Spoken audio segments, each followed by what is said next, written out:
Assalamualaikum warahmatullahi wabarakatuh. Alhamdulillah. Tidak henti-hentinya kita memuji Tuhan kita Allah atas segala nikmat yang dilimpahkan kepada kita. Dan juga kita panjatkan salam hormat kita, salawat dan taslim kepada Nabi besar Muhammad sallallahu alaihi wasallam sebagaimana Allah telah memerintahkannya kepada kita. Melanjutkan bahasan kita dari kitab Riyadhus Shalihin di bab sabar, dan pagi ini kita lanjutkan hadis nomor 32. Hadis ini berbunyi dari Anas radhiyallahu anhu. Beliau berkata, "Marran Nabiyyu sallallahu alaihi wasallam 'ala imra'atin tabki 'inda qabrin faqala, ittaqillaha wasbiri." Faqalat, "Ilaika 'anni, fa innaka lam tusab bimusibati wa lam ta'rifhu." Faqila laha, "Innahu an-nabiyyu sallallahu alaihi wasallam." فأتت باب النبي صلى الله عليه وسلم فلم تجد عنده بوابين فقالت لم أعرفك فقال إنما الصبر عند الصدمة الأولى. Nabi SAW pernah melewati seorang wanita yang sedang menangis di samping sebuah kuburan. Maka beliau bersabda, "Takutlah engkau kepada Allah dan bersabarlah." Maka wanita itu pun menjawab, "Pergilah dariku, karena engkau tidak ditimpa seperti musibahku." Wanita itu tidak mengenali Nabi SAW. Maka dikatakan kepadanya, kepada wanita itu oleh seorang sahabat, bahwa orang itu adalah Nabi, beliau adalah Nabi. Maka perempuan itu pun atau dia langsung mendatangi pintu rumah Nabi SAW. Dia tidak menemukan penjaga pintu, lalu dia berkata, "Maaf, waktu itu saya tidak mengenali Anda, atau aku tidak mengenali Anda." Maka Nabi SAW bersabda, sesungguhnya sabar itu adalah pada saat pertama musibah menimpa. Hadis ini muttafaqun alaih. Kita kuatkan dulu dengan tambahan di bawahnya yang sedikit. Riwayat lain, dalam riwayat Imam Muslim ada tambahan, tabki ala sabiyyin laha, bahwasanya dia, si wanita tadi, menangisi anaknya yang meninggal dunia. Hadis ini seperti biasa kita akan coba mengambil beberapa hukum atau hikmah dari hadisnya. Pelajaran. Yang pertama, hukum bolehnya wanita menziarahi kubur. Hukum tentang bolehnya wanita menziarahi kubur. Dan larangan hadis Nabi SAW yang berbunyi, Allah melaknat wanita-wanita yang menziarahi kubur. Hadis ini disebutkan di Mekah, di fase awal Islam. Karena pada saat itu sulit sekali membedakan kuburan orang Islam sama kuburan orang kafir. Dan jumlah umat Islam sangat sedikit. Terlebih lagi banyak Muslim pada saat itu orang tuanya meninggal dalam keadaan kafir di fase Mekah. Setelah hijrah ke Madinah, ada hadis-hadis Nabi SAW yang berhubungan dengan masalah ziarah kubur. Misalnya berbunyi, beliau bersabda SAW, "Kuntu nahaitukum an ziyaratil kuburi fazuruha, fa inna tuzakkirul akhirah." Dulu di Mekah, aku pernah melarang kalian ziarah kubur. Maka sekarang ziarahilah, karena dia akan mengingatkan kalian kepada kematian. Hadis ini umum, berarti wanita pun sudah boleh, walaupun awalnya di Mekah dilarang. Hadis ini yang sekarang kita bahas, hadis Bukhari Muslim, juga membuktikan masalah itu. Karena kasusnya adalah wanita ini sedang menangis di sebelah kuburan anaknya. Dan Nabi SAW tidak menegur masalah dia ziarah kubur.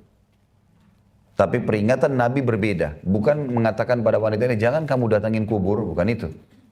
Tapi yang diingatkan adalah tidak boleh nangis di kuburan. Karena teguran Nabi SAW di sini, lihat setelahnya. Pelajaran yang kedua adalah,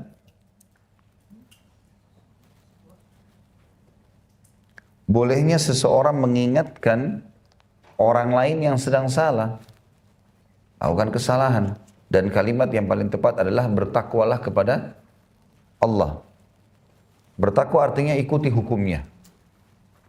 Apa yang kamu lakukan ini sesuaikan dengan syariat Allah.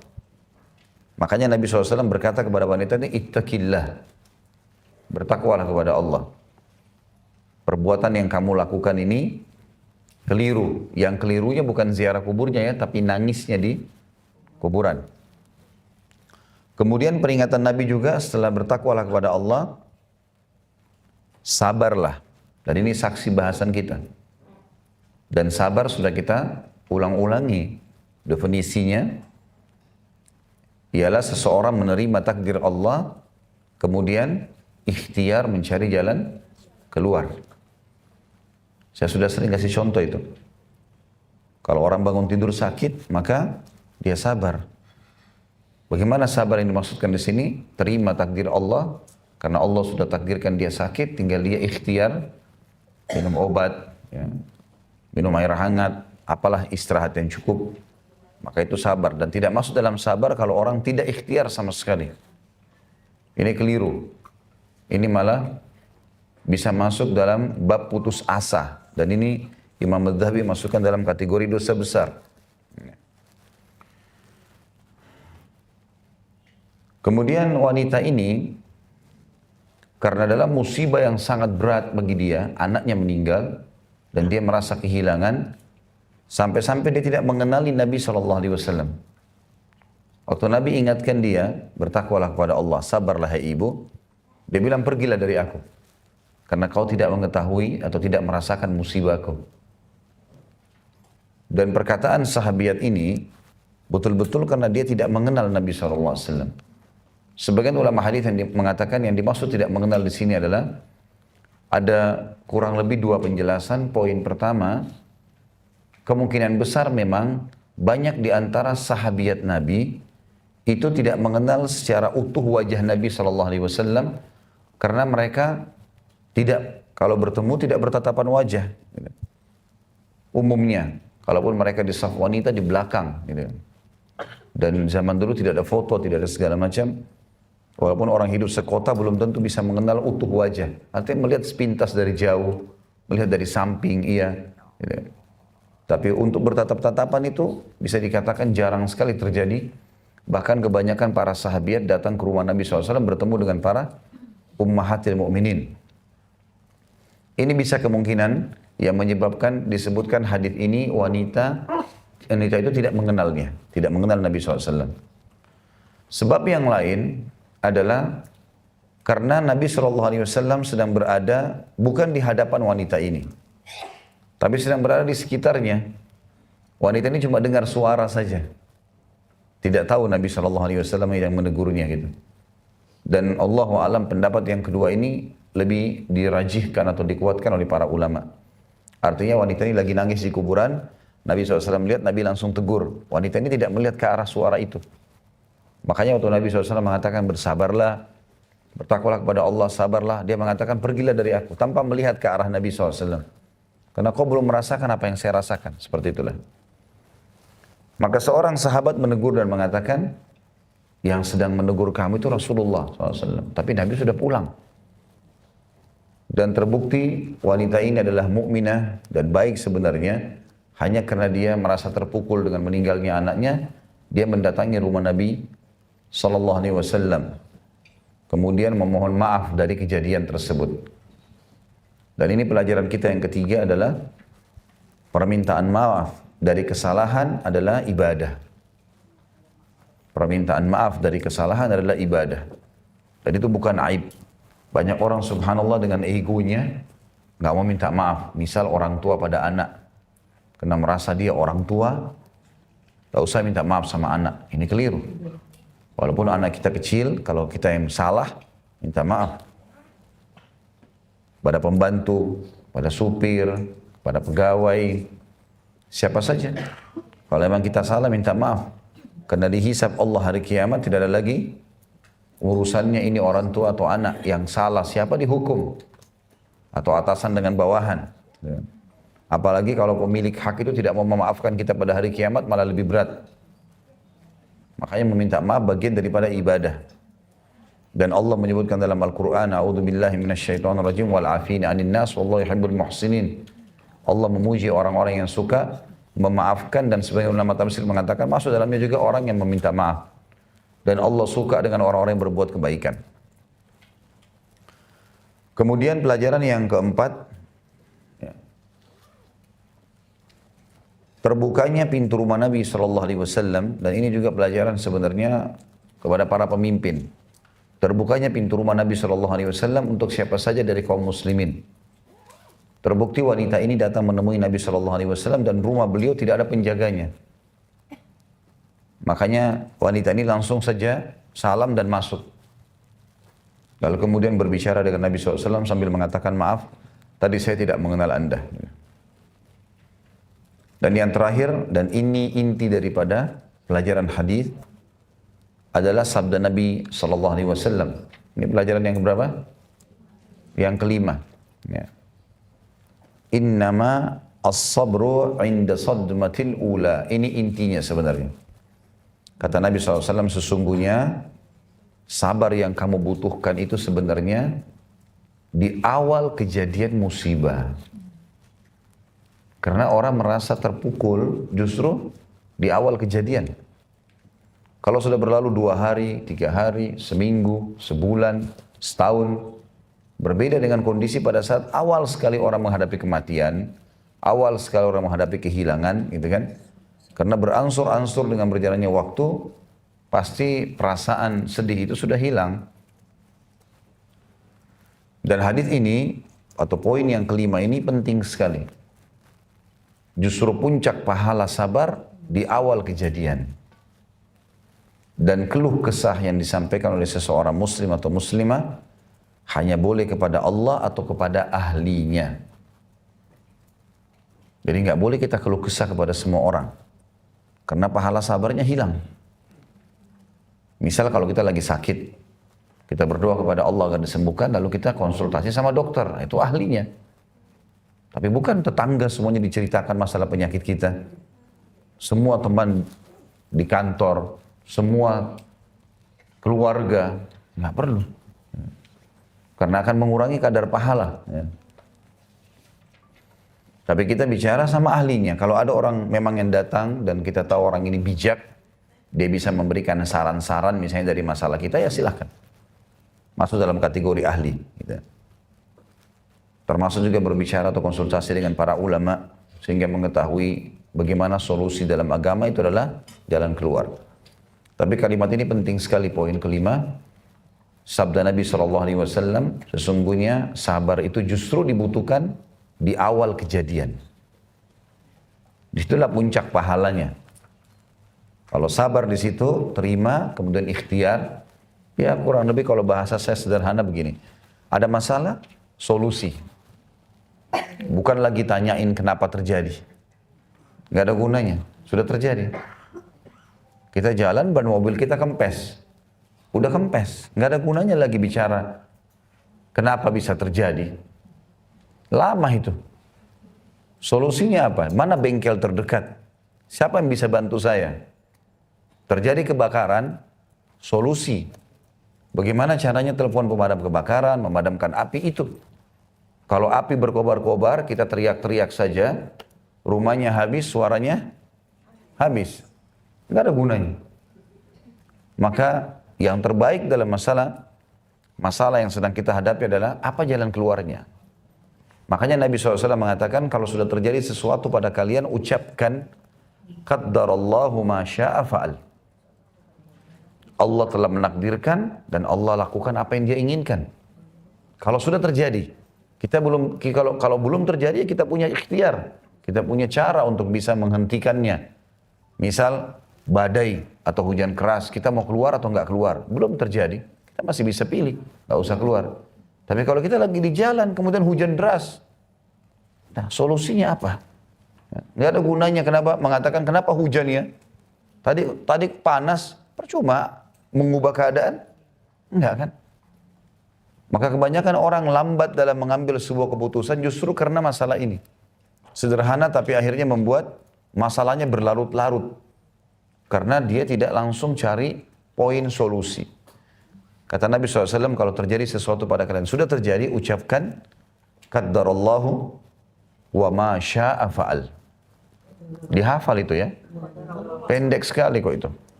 Qaddarallahu wa ma syaa fa'al.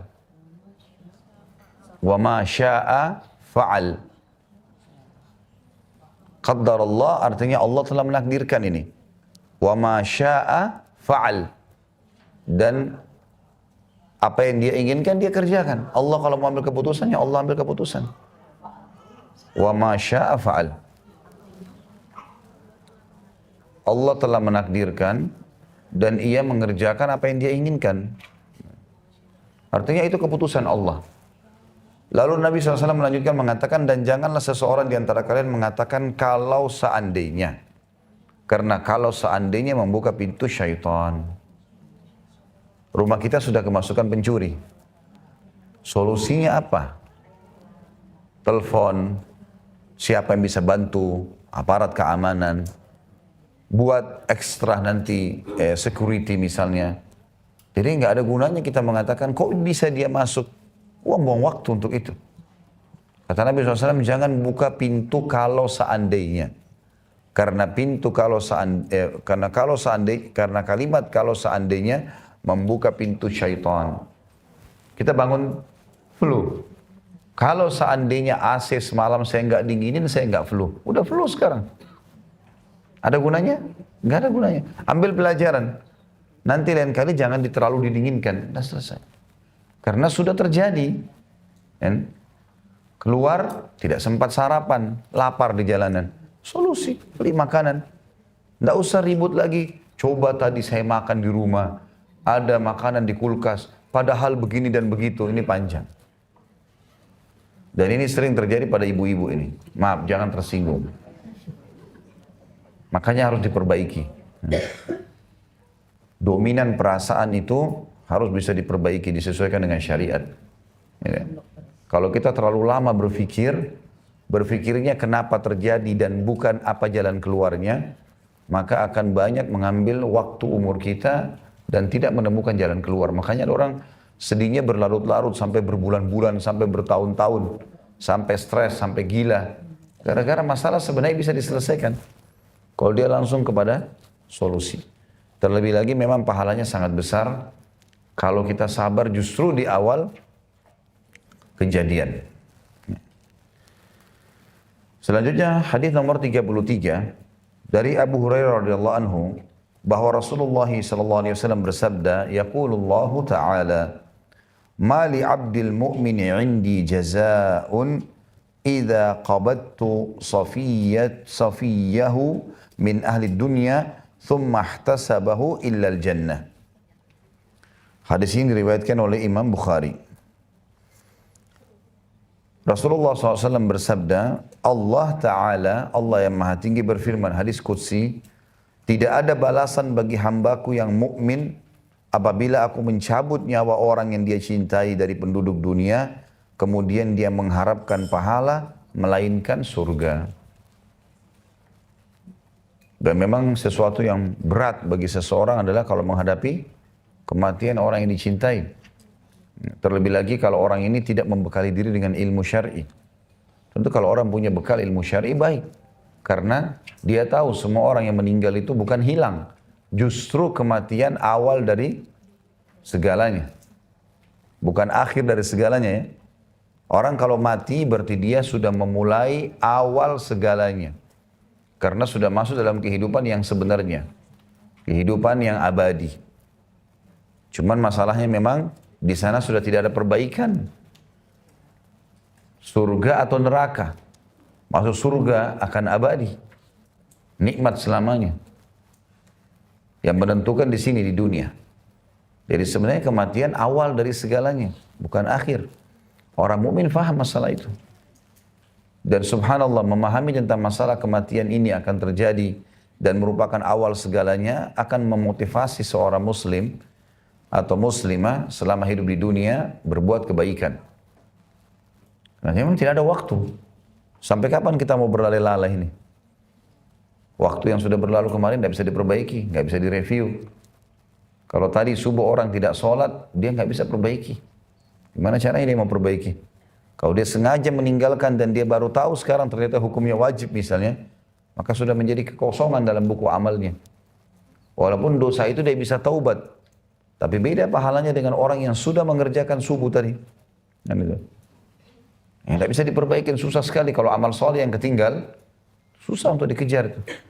Kita tinggal bisa mengerjakan hari ini dan besok. Oleh karena itu seseorang kalau sadar ada kematian dan ada kehidupan abadi di sana, dan mati adalah awal segalanya yang sifatnya kekal, maka dia akan termotivasi untuk memperbanyak amal soleh selama di dunia. Dan tidak ada waktu untuk berlalai-lalai lagi. Udahlah, yang berlalu sudah. Tapi sekarang ke depan ini harus semuanya baik. Dan menjadi orang baik sebuah prestasi. Jadi orang yang soleh dan soleh prestasi. Dan sudah sering saya ingatkan, tidak usah malu dengan penilaian orang. Gak penting kok. Kata Abdullah bin Umar radhiyallahu anhu, engkau tetap dalam keadaan benar selama engkau di atas kebenaran walaupun kau sendiri. Walaupun sendiri gak usah pusing. Apalagi kalau memang banyak orang-orang soleh seperti kita. Jadi gak perlu kita malu dengan mereka. Gitu kan. Dan hadis ini juga memberikan pelajaran kepada kita, beberapa pelajaran. Yang pertama adalah besarnya balasan orang yang sabar dalam musibahnya.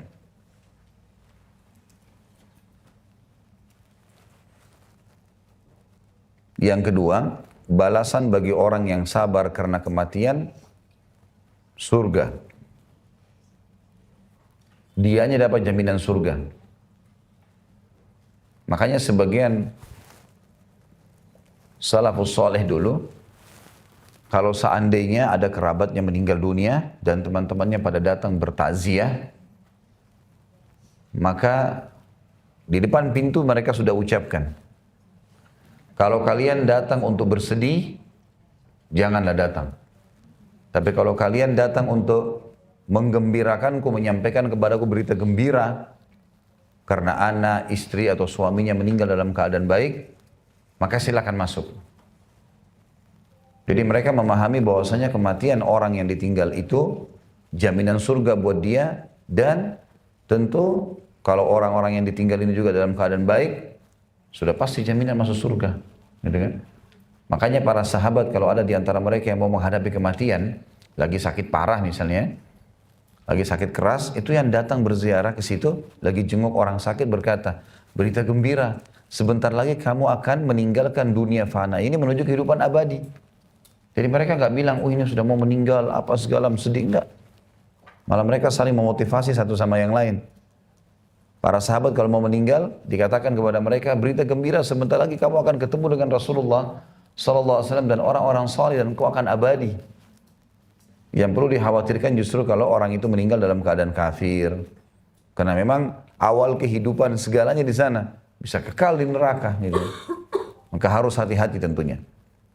Jadi penentuan jalan di sana di sini sekarang. Dan sekali lagi jangan terpengaruh dengan lisannya orang.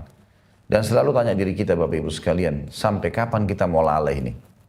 Sampai kapan kita menganggap remeh perintah agama nanti aja, ini nanti aja sampai kapan nih? Orang sudah dicatat semua buku amalnya, kita masih kosong. Dan tidak bisa diperbaiki loh. Jadi harus bisa berubah, jadi lebih baik. Dan itu prestasi, tidak ada orang yang berubah lebih soleh atau soleha, kemudian dinilai buruk di masyarakat itu nggak ada kok. Kecuali orang-orang yang memang dasarnya berbeda dengan alam kita itu. Ya. Maksudnya adalah orang yang soleh pasti disukai juga dengan orang yang soleh, gitu kan? Orang yang baik disukai oleh orang yang baik. Yang tidak suka sama orang baik adalah orang yang buruk. Sebagaimana orang baik tidak suka sama orang buruk, kan gitu. Jadi kalau misalnya ibu-ibu sudah mulai tutup aurat, sudah mulai sholat, sudah mulai memperbaiki keadaan, lalu ada orang yang tidak suka dengan perilaku kita, berarti orang itu buruk sebenarnya. Karena kita sedang memperbaiki diri. Tapi kalau ada orang merasa cocok dengan perbuatan kita, itu berarti dia orang baik. Karena perbuatan baik ini dinilai baik oleh dia, kan gitu. Jadi nggak usah peduli sebenarnya dengan perkataan orang. Terjadinya perubahan-perubahan bukan aib itu. Sama sekali bukan aib. Malah sebuah prestasi yang sangat baik. Ya. Itu yang pertama, besarnya balasan orang yang masuk ke dalam surga, orang yang kena musibah. Kemudian yang kedua, tadi balasan orang yang sabar karena kematian orang yang dicintai adalah surga.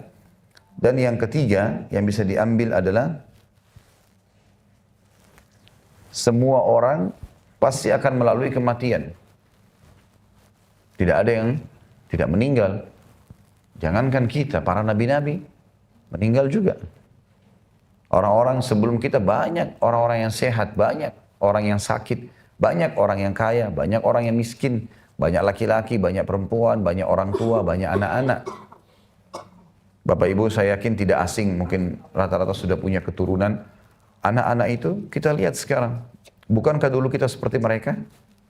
Kita kan sama dengan mereka dulu anak-anak. Alam mereka ini, pola hidup, pola fikir di umur itu sudah kita laluin. Sekarang ada regenerasi, cuma karena bertahap jadi kadang-kadang manusia nggak sadarin. Keberadaan mereka menandakan mereka akan menggantikan posisi kita. Sebagaimana dulu waktu kita kecil, kita melihat nenek kita kan ada, kakek kita ada. Mana mereka sekarang? Mereka meninggal. Kita sekarang sedang regenerasi, kita akan pindah ke tahap itu, anak-anak kita pindah ke tahap kita, begitu terus. Dan ini sudah sedang berjalan prosesnya. Mulainya ada rambut putih, mulainya melemahnya tubuh, mulainya ada keriput, itu semua peringatan. Nabi Daud alaihissalam sering kali dikunjungi oleh malaikat maut dalam sebuah athar atau riwayat disebutkan. Lalu Nabi Daud mengatakan alaihissalam, kalau kau datang untuk menjemput nyawaku, maka berikanlah aku tanda. Kata dia, baiklah. Satu waktu lama sekali, malaikat maut gak datangi Nabi Daud alaihissalam. Lama. Pada saat dia datang, Daud alaihissalam bertanya, ya, untuk apa kamu datang? Kata malaikat maut, cabut nyawahmu. Bukankah saya sudah minta tanda? Kata malaikat maut, bukankah rambutmu sudah memutih, hai Daud? Bukankah kulitmu sudah berubah menjadi keriput? Mana tetanggamu si fulan? Semua itu tanda-tanda. Jadi tanda itu bukan berarti datangnya peringatan dari Allah depan mata, bahasa jelas kamu akan mati besok, ya enggak. Tapi semua ini jadi tanda, gitu kan? Semua ini bisa menjadi tanda. Orang-orang tua yang sudah pernah kita lihat waktu kita masih kecil, mereka sudah meninggal semua, kita lagi menuju ke situ. Mau nggak mau. Dan kita juga akan melalui proses yang sama. Anak kita membesar, punya cucu, terus begitu. Pindah ke tahapan yang sama, kita meninggal, mereka lagi yang menggantikan kita, terus begitu sampai takdir Allah tentang hari kiamat datang. Berarti kita sedang menuju ke liang lahat masing-masing. Sampai kapan mau laleh ini? Sampai kapan kita mau tunda sholat, sampai kapan kita nggak mau puasa, sampai kapan kita nggak mau zakat, sampai kapan semua pelanggaran agama yang masih dilakukan. Padahal sebenarnya menjadi orang yang baik itu prestasi sekali lagi. Dan tidak usah terpengaruh dengan bisikan-bisikan syaitan, jin dan manusia. Nanti kalau begini, kamu begini misalnya. Ya. Nanti dikira terlalu alim, nanti dikira begini, nanti dikira begitu. Itu semua adalah perkataan yang tidak perlu diikuti. Ini pelajaran dari hadis nomor 33. Dan kita masuk ke hadis nomor 34. Dari Aisyah radhiyallahu anha, annaha sa'alat Rasulullah sallallahu alaihi wasallam 'anit ta'un. Fa akhbaraha annahu kana 'adzaban yab'athuhu Allah ta'ala 'ala man yasha'.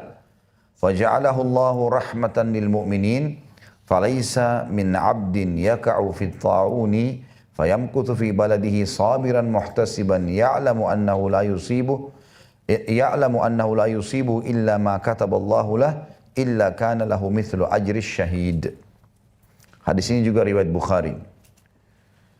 Bahwasanya Aisyah radhiyallahu anha bertanya kepada Rasulullah sallallahu alaihi wasallam tentang wabah taun atau wabah penyakit pes, ya. Maka beliau menjawab, Nabi SAW menjawab, ia adalah azab atau siksaan Allah yang dikirim oleh Allah yang Maha Tinggi kepada orang-orang yang Dia kehendaki.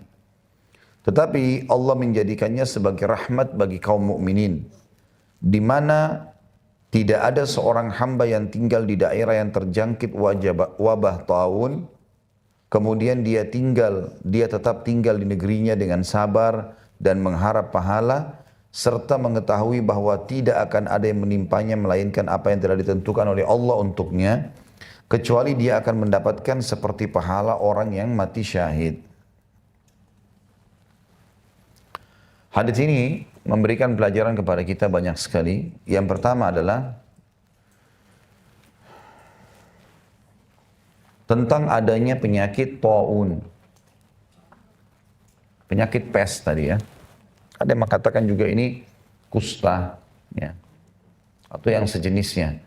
Biasanya penyakit ini menular sekali dan memang agak menyiksa. Artinya orangnya menjadi kurus, kadang-kadang ada bagian anggota tubuhnya yang ya jatuh ya, dan seterusnya. Ini penyakit yang memang berat. Ya. Tetapi penyakit ini memang disebutkan dalam hadis azab bagi orang-orang kafir dan dia rahmat bagi orang beriman. Dia rahmat bagi orang beriman. Penyakit taun ini, tentu ini masih di pelajaran pertama ya, tentang adanya penyakit taun. Penyakit taun ini sering terjadi tiba-tiba, kadang-kadang tanpa sebab. Sebagaimana hadis Nabi SAW yang berbunyi, tidak akan terjadi kiamat kecuali ada sekelompok umatku yang kena penyakit taun. Dan itu terjadi pernah di zaman Umar bin Khattab radhiyallahu anhu. Banyak sahabat yang kena ini. Tetapi dia rahmat bagi orang beriman, karena kalau dia sabar, dalam hadis disebutkan akan mendapatkan pahala orang mati syahid.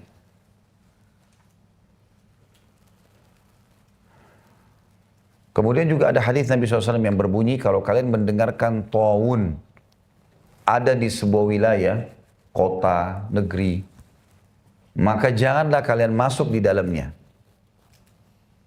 Dan kalau kalian berada di dalam, jangan kalian keluar darinya. Maksudnya di sini tentunya supaya jangan menular, ya. Kalau kita dengar di sana ada penyakit itu, jangan masuk. Kalau kita sudah terlanjur di dalam, jangan keluar. Pernah di zaman Umar bin Khattab radhiyallahu anhu, beliau pernah jalan dengan beberapa orang sahabat dan muslimin umumnya. Kemudian mau masuk ke satu wilayah. Ternyata terdengar di wilayah itu ada penyakit taun. Lalu Umar berkata kepada para sahabat yang masih hidup waktu itu, siapa yang punya berita tentang ini dari Nabi SAW? Waktu itu Umar belum mengetahui hadis ini. Kemudian ada beberapa sahabat yang mengatakan, wahai Amir Mu'minin, kenapa kita harus lari? Masuk aja. Ada penyakit, gak ada penyakit, kita masuk aja. Kalau kena ya sudah takdirnya Allah. Kalau nggak kena ya sudah takdirnya Allah. Seperti itulah. Kata Umar bin Khattab, ini pelajaran penting. Saya lari dari takdir Allah ke takdir Allah yang lain. Sekarang belum terjadi. Seperti ada contoh, kita mau keluar hujan lebat. Belum keluar, kita kan masih punya ikhtiar. Boleh keluar, boleh enggak. Konsekuensinya ada. Sebelum terjadi. Beda kalau sudah terjadi tadi kan. Ini belum terjadi. Maka bahasa Umar ini maksudnya adalah takdir ikhtiar ini sekarang. Kan sudah pernah saya jelaskan ya, masalah takdir mutlak dan takdir ikhtiar. Masa belum? Yakin belum? Udah biasa ini. Langganan. Takdir keputusan Allah. Ada mutlak, ada ikhtiar. Kalau kita bahas masalah takdir Allah, keputusan Allah yang tercatat di Lauhil Mahfuz, di atas langit sana, tidak akan pernah berubah. Takdir ini, supaya mudah memahaminya, ada takdir mutlak. Mutlak ini artinya tidak ada campur tangan kita di situ. Enggak ada sama sekali campur tangan kita di situ. Seperti misalnya paras wajah kita, ya. Ini mata kita jumlahnya 2 seperti ini, alisnya begini, berapa jumlah bulu matanya, bulu alisnya segala macam, fungsi-fungsi anggota tubuh semua ini, ya. Itu mutlak, Allah yang tentuin, kita nggak bisa milih itu. Siapa orang tua kita? Kita lahir, ini ibumu, ini ayahmu. Kita nggak bisa milih. Kemudian fenomena alam, ya.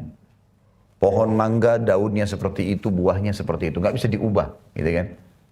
Kemudian juga pergantian siang malam, musim-musim, ya. Semua sistem fenomena alam ini itu juga takdir mutlak, dan masuk dalamnya adalah kematian mutlak. Kita mati di mana, kapan, dalam keadaan apa, kita nggak tahu.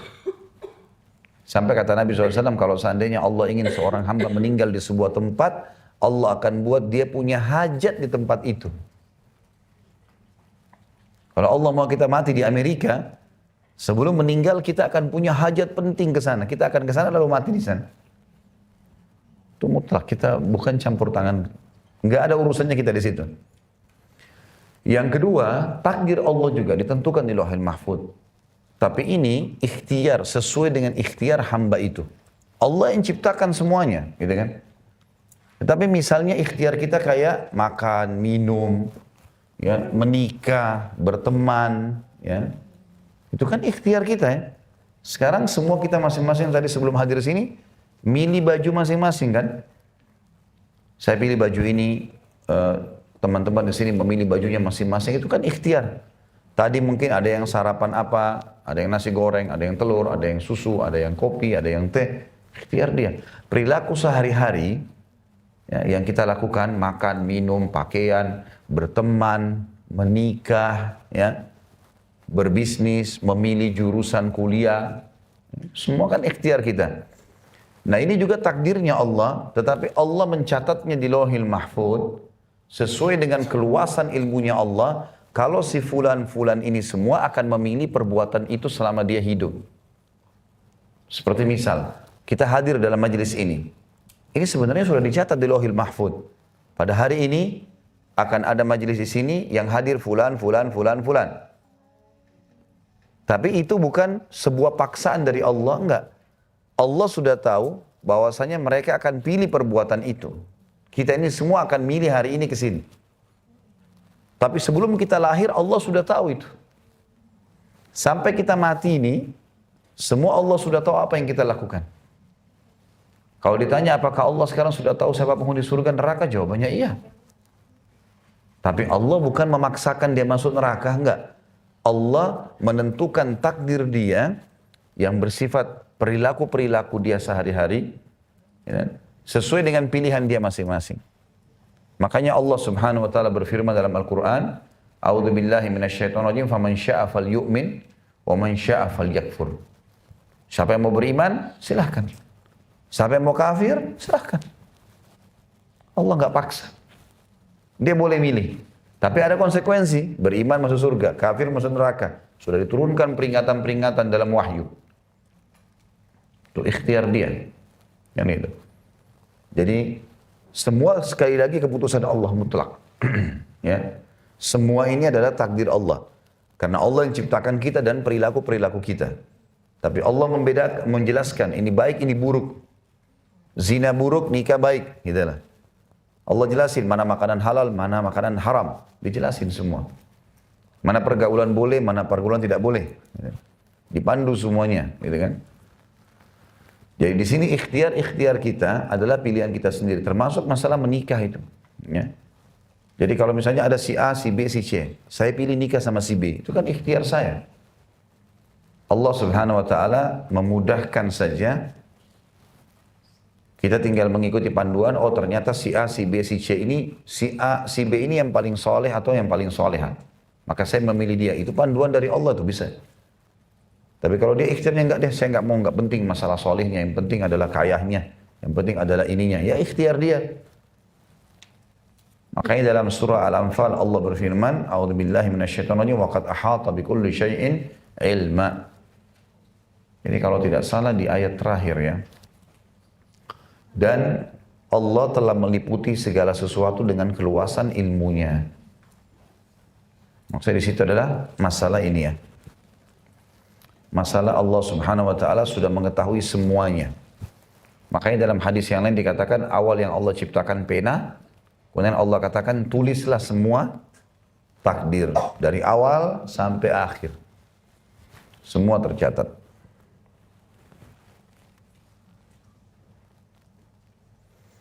Jadi perkataan Umar bin Khattab tadi mengatakan saya lari dari takdir Allah ke takdir Allah yang lain, maksudnya ikhtiarnya. Kan saya masih punya ikhtiar. Ini penyakit nih, nggak boleh saya bilang nggak apa-apa deh, saya jurumusin sana, kena nggak bisa, karena itu ikhtiar kita, kan gitu. Beda kalau memang sudah lahir jenis kelaminnya laki-laki atau perempuan ya sudah mutlak itu Allah sudah pilihin. Dan selesai. Seperti itulah. Maka pada saat itu ada beberapa sahabat yang tidak sefaham dengan Umar bin Khattab, mereka masuk dan mereka kena penyakit taun itu. Kemudian pada saat sebagian sahabat sempat masuk ke wilayah itu, ada orang datang dari belakang kafilah, datang mengatakan kepada Umar, ya Amir Mu'minin, saya punya informasi dari Nabi SAW. Tapi beberapa orang sudah masuk ke dalam. Kata Umar, sampaikanlah. Dia bilang, saya mendengarkan Rasulullah SAW bersabda, kalau kalian dengar ta'un di sebuah lokasi, janganlah kalian masuk ke dalamnya. Dan kalau kalian ada di dalam, jangan kalian keluar. Kata Umar, alhamdulillah yang telah memandu saya pada kebenaran. Dia punya ikhtiar. Dia punya ikhtiar. Apalagi sebelum kita mengambil sebuah keputusan, kita istikharahkan, itu pasti ada petunjuk dari Allah. Misal kita mau nikah sama seseorang, kita istikharah, pasti ada jawaban dari Allah. Jawabannya misal kita dapatkan informasi buruk tentang dia, atau dia melakukan satu perbuatan yang aneh, ya, yang memang melanggar agama, ya itu sudah peringatan dari Allah. Karena nggak mungkin Allah subhanahu wa ta'ala, tanda kutip ini ya, menurunkan tangan dari langit memberhentikan kita dari satu kesalahan atau menyuruh kita berbuat kebaikan. Allah dengan kemahamurahnya menurunkan kitab suci Al-Quran, mengutus Rasulullah Muhammad SAW, inilah sunnahnya. Panduan semua sudah ada. Supaya satu panduan, semuanya silakan ikuti. Gitu. Jadi sudah jelas semuanya. Ini pelajaran kita yang pertama dari hadis tentang adanya penyakit taun dan bagaimana kalau dia ada di satu lokasi, kita nggak boleh ke sana, dan kalau kita sudah terlanjur kena wabah itu atau ada di lokasi situ, tidak boleh keluar. Pelajaran yang kedua adalah pahala yang besar bagi orang yang terkena taun dan dia sabar, yaitu pahala syahid. Ya, makanya dalam sebuah hadis yang lain disebutkan orang yang mati membela agama Allah, meninggikan kalimat la ilaha illallah, mati syahid, maksudnya perang. Orang yang mati kebakaran syahid. Orang yang kena penyakit taun syahid. Ya. Kemudian orang yang tenggelam, syahid. Ya. Orang yang terjungkal dari kendaraannya, tunggangannya, syahid. Wanita yang meninggal masa melahirkan, syahid. Orang yang meninggal membela kehormatannya, hartanya, ada perampok yang datang, syahid. Gitu kan? Jadi jelas sekali, atau ada orang terbunuh secara zalim ya. Ada orang menzalimi dia lalu dia terbunuh, maka juga syahid. Ya. Atau tidak, orang tidak tahu. Seperti misalnya ada sahabat Nabi namanya Hudzaifah bin Yaman radhiyallahu anhuma. Hudzaifah sahabat, Al-Yaman ayahnya juga sahabat. Al-Yaman sama Hudzaifah dua-duanya hadir di perang Uhud. Tapi Al-Yaman ini karena sudah tua, dia nggak ikut perang awalnya. Jadi sahabat taunya Al-Yaman lagi nunggu di benteng di Madinah gitu kan. Tapi Al-Yaman bilang sama ada temannya, sama-sama orang tua, berapa sisa umur kita sekarang? Dia bilang sama temannya, gak ada lagi kecuali tinggal hitungan hari ini. Sudah tua dua-duanya. Kenapa kita tinggal di sini? Mereka sekarang di medan perang ini tinggal tunggu dibunuh musuh mati syahid. Ayo kita keluar. Kata si Al-Yaman, sama ada satu sahabatnya dia gitu kan, orang tua. Jadi pasukan muslimin tidak tahu kalau Al-Yaman nanti hadir di medan perang. Maka Al-Yaman ini pun pakai baju perang, kemudian dia masuk ke kancah peperangan. Waktu masuk di kancah peperangan, karena datang dari luar kancah peperangan, orang Islam pikir ini orang kafir yang menyerang. Maka dibunuh oleh pasukan muslimin. Hudzaifah sempat bilang, ayahku, hai muslimin. Tapi orang nggak dengar, karena di kancah peperangan lagi berkecamuk. Karena tadinya kan di pasukan, mereka saling kenal siapa yang keluar. Ini orang, dan zaman dulu orang pakai besi semua, tinggal matanya aja. Orang nggak kenal siapa orang ini gitu. Maka terbunuhlah Al-Yaman. Tapi Nabi SAW menghitung dia mati syahid. Walaupun terbunuh di tangan muslimin, karena dia sudah niat keluar berperang. Terbunuh secara salah di sini. Ya.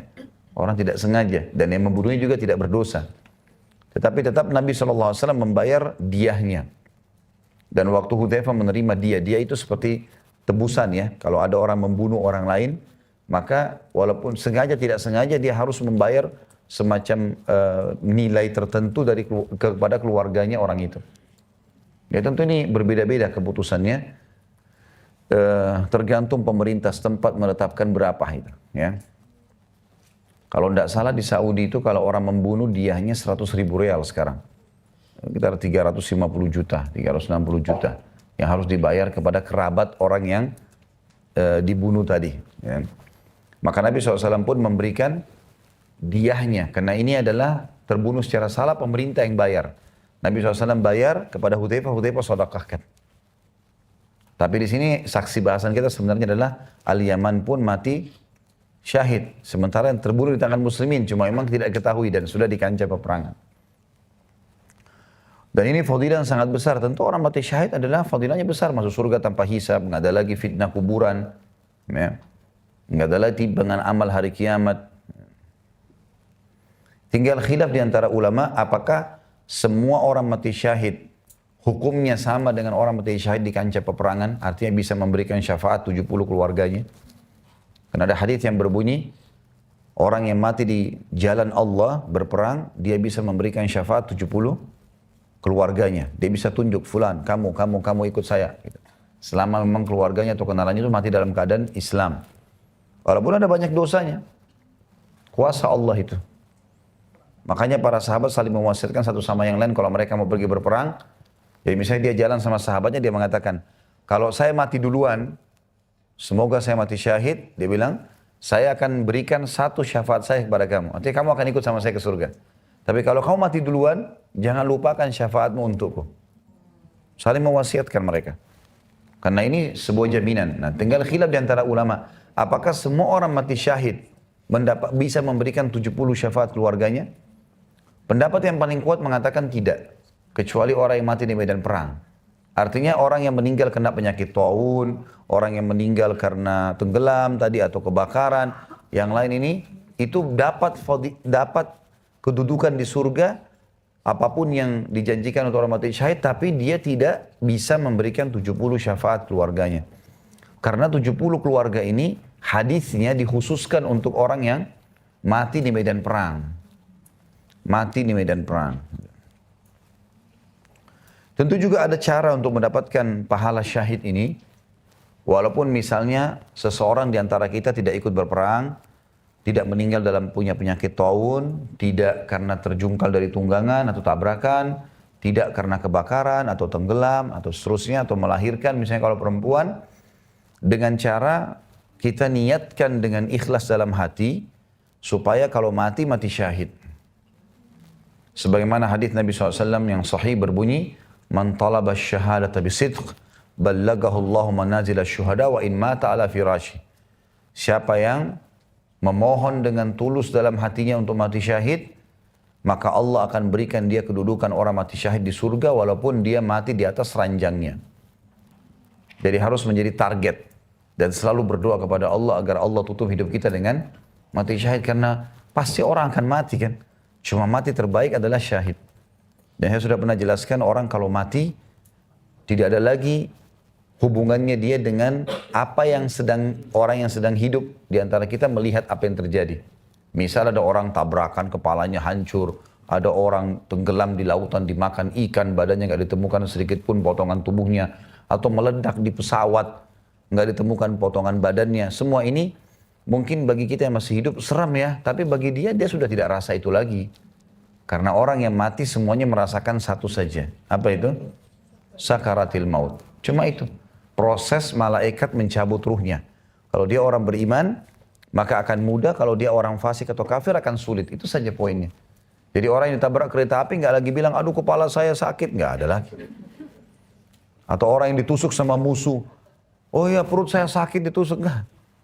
Dia udah nggak rasa itu lagi. Gitu kan. Dia cuma tahu malaikat dia cabut ruhnya, selesai urusan dia sama itu. Masalah fisiknya nanti diapakan sama musuh, mau dibakar, mau diapa, gak ada urusan. Nah, jadi kita jangan tertipu dengan apa yang terlihat. Sehingga banyak orang khawatir mati syahid gara-gara fenomena yang terjadi. Padahal sebenarnya tidak ada hubungannya sama sekali. Ya inilah yang membuat para sahabat benar-benar berani dalam kancah peperangan. Karena mereka faham masalah ini. Mereka faham masalah ini. Seorang sahabat yang mulia namanya Anas radhiyallahu anhu tidak sempat hadir di kancah peperangan Badr. Karena perang Badr tadinya bukan niatnya untuk perang, niatnya untuk menghadang kafilah Quraisy. Kafilah dagangnya Quraisy mau dihadang, mau dikembalikan, mau diambil, mau dikembalikan kepada para sahabat yang muhajir dari Mekah, orang-orang hijrah dari Mekah untuk dikembalikan hak-haknya diambil oleh orang Quraisy di Mekah. Yang jelas pada saat itu keluarnya pilihan, bukan kewajiban. Ada seorang sahabat namanya Anas radhiyallahu anhu, Anas bin Nadhr, ya, seorang sahabat yang mulia. Dia merasa menyesal karena waktu pulang Nabi SAW dari perang Badar dengan 314 orang, 314 orang ini, 313 orang, 314 sama Nabi SAW, pulang dari Badar membawa kemenangan dan tokoh-tokoh Quraisy banyak yang mati. Maka kata Anas, kalau seandainya setelah hari ini ada peperangan lagi Nabi SAW dengan Quraisy, saya akan membuktikan kepada Allah kalau saya memang ingin mati syahid. Maka terjadilah 1 tahun kemudian perang Badar tahun 2 Hijriah, perang Uhud tahun 3 Hijriah. Di perang Uhud, pasukan muslimin sempat terpukul dan banyak jadi korban, kurang lebih 70 orang mati. Gitu kan. Pada saat itu, tersebar berita di kancah Uhud kalau Nabi SAW terbunuh. Karena Nabi SAW sempat jatuh dalam sebuah lubang, kemudian ada seorang yang bernama Ibnu Qami'ah, memukul pundak Nabi SAW dengan pedang, ke kanan dan ke kiri. Sampai kata Nabi SAW, saya merasakan sakitnya selama sebulan. Ya, karena luar biasa kerasnya pukulan tersebut. Lalu tersebar berita, kalau Nabi SAW telah mati terbunuh. Para sahabat kendor semuanya pada saat itu. Sampai Umar bin Khattab pun radhiyallahu anhum ajma'in yang terkenal dengan kekuatan imannya, mengatakan, saya waktu dengar Nabi SAW mati terbunuh, maka saya pun terduduk di kancah peperangan dan melepaskan pedang saya. Udah pasrah aja deh sudah. Nabi mati. Masih baru pertama hijrah ke Madinah gitu kan. Ini isu saja sebenarnya. Maka kata Umar bin Khattab, saya pun dengan beberapa sahabat terduduk. Kita sudah kayak putus asa gitu. Artinya tanda kutip di sini ya. Merasa sedih. Lewatlah Anas bin Nadhr menuju ke arah musuh. Musuh jumlahnya 2000 orang sekian. Anas bin Nadhr lewat sendirian. Umar tanya, dengan dia picu kudanya. Kata Umar, hai Anas, mau kemana kamu? Anas berhenti, ditarik kudanya. Lalu dia bilang, ke musuh. Loh kok bisa? Dia bilang, iya saya mencium bau surga di sana. Tinggal maju, dibunuh oleh musuh, masuk surga. Kata Umar, tapi kan Rasulullah SAW sudah mati. Kata Umar bin Khattab, Anas bin Nadhr mengucapkan kalimat yang membangkitkan semangat kami kembali. Dia mengatakan, kalau memang Rasulullah SAW mati di medan perang ini, maka berdirilah, mati bersamanya. Kata Umar, tidak pernah terlintas sebelumnya kalimat itu. Maka kami pun jadi semangat kembali dan kami berusaha mengikuti Anas dan kami tidak mampu mengikutinya. Sampai pada saat selesai perang tidak ditemukan sedikit pun potongan tubuhnya Anas. Kecuali jarinya, ada potongan jarinya, badannya kemana-mana. Sabit-sabit oleh musuh gitu kan. Sampai ditemukan potongan jarinya yang ditahu oleh adik perempuannya. Tapi apa yang membuat dia berani sampai badannya tercapai pun seperti itu? Karena dia paham, kalau sudah proses kematian, mau di rumah, mau di kancah peperangan, mau bagaimanapun keadaannya, ya, atau sebab terjadinya kematian tersebut, tidak ada hubungannya dengan ruh yang sedang keluar. Bisa ditangkap pesannya ya? Ya, jadi itu yang penting, karena banyak orang takut mati itu, sementara dia sebuah pintu yang menuju kepada kehidupan abadi, ya. Dan di situ dijanjikan pahala yang besar karena ketidakfahaman saja tadi. Kalau dia faham ternyata kondisi fisiknya tidak ada hubungannya dengan proses kematiannya, maka tidak ada masalah buat dia. Seperti itulah memahaminya. Baik, ini bahasan kita insyaAllah. Saya lanjutkan dengan poin hadis nomor 35 sekalian, satu lagi. Dari Anas radhiyallahu anhu, beliau berkata, saya mendengar Rasulullah SAW bersabda, Inna Allah azza wa jal qal, idha btalaitu abdi bihabibataihi fasabara awwadtuhu minhumal jannah. Sesungguhnya Allah, kata Anas bin Malik radhiyallahu anhu berkata, saya mendengarkan Rasulullah SAW bersabda, sesungguhnya Allah yang maha tinggi berfirman, jika aku menguji hambaku dengan dua yang dicintainya, kemudian dia bersabar, maka aku akan mengganti keduanya itu untuknya dengan surga. Maksud beliau dua yang dicintai adalah kedua matanya. Hadis riwayat Bukhari. Hadis ini memberikan pelajaran kepada kita tentang pentingnya sabar. Ini juga poin pertama ya. Pentingnya sabar dalam setiap cobaan. Apapun itu sifatnya. Bahkan sebagian ulama salaf menganggap perlunya sabar bila lagi jalan kesentuh kakinya dengan batu. Perlunya sabar pada saat mau keluar ternyata cuaca gelap. Perlunya sabar pada saat mungkin membeli baju baru ternyata robek. Perlunya sabar pada saat mau makan dan sabar karena makanan belum siap. Dari hal yang kecil sampai kepada hal yang besar. Dan tidak mungkin orang sabar pada hal yang besar sebelum melatih dirinya terbiasa sabar pada hal yang kecil. Itu penting. Sabar. Kita lagi ber rumah orang, sabar. Belum dibukain ya sudah. Sampai kata Nabi SAW, kalau kalian sedang mengunjungi rumah saudara kalian muslim, ya, ketuklah 3 kali. Setelah 3 kali pulanglah. Udah. Mungkin saudaranya tidak mau diganggu. Adabnya ada. Ada orang Masya Allah ber rumahnya orang 10 kali, 100 kali. Padahal belnya sudah besar. Gembrang-gembrang pintunya. Itu bukan penasaran, salah. Nggak boleh. Jadi sabar orang. Sabar yang besar dengan kematian, dengan hilangnya anggota tubuh. Ya. Ini akan bisa dilalui kalau kita sudah mulai sabar dengan hal-hal yang kecil. Karena hadis kita ini menyebutkan tentang salah satu anggota tubuh yang hilang. Butanya mata. Ya. Kalau orang buta matanya tiba-tiba, kemudian dia sabar, maka balasannya surga. Jadi semua orang yang buta itu asal ikhlas, maka mereka dapat pahala. Mereka dapat surga. Ada jaminan surga. Tentu yang kedua pelajarannya adalah jaminan surga bagi orang yang buta. Kalau ada yang bertanya bagaimana dengan tuli, bagaimana dengan bisu, ya mungkin semoga saja masuk dalam hadis ini. Tapi disebutkan mata. Karena ada masalah berat bagi seseorang kalau matanya bermasalah. Jadi kalau dia buta, walaupun pendengarannya tajam, walaupun bisa berbicara, tidak bisu, fisiknya sempurna, tetap susah. Tapi kalau matanya melihat, walaupun yang lain terganggu, tetap lebih ringan. Makanya mata di sini disebutkan. Sebagian ulama mengatakan bisa masuk dalam semua cobaan. Apapun yang sifatnya fisik kita terganggu, kalau sabar, misalnya pincang kaki, harus diamputasi, apalah segala macam ya. Maka kalau dia sabar tetap akan mendapatkan pahala insya Allah. Cuma kalau mata ini secara khusus disebutkan mendapatkan surga. Allahu a'lam. Kita tutup dengan berdoa kepada Allah SWT. Semoga majelis kita diberkahi olehnya dan dijadikan sebagai tambahan amal kita pada hari kiamat. Dan semoga semua dosa yang pernah kita kerjakan tidak terkecuali diganti dengan kemahamuran Allah menjadi pahala.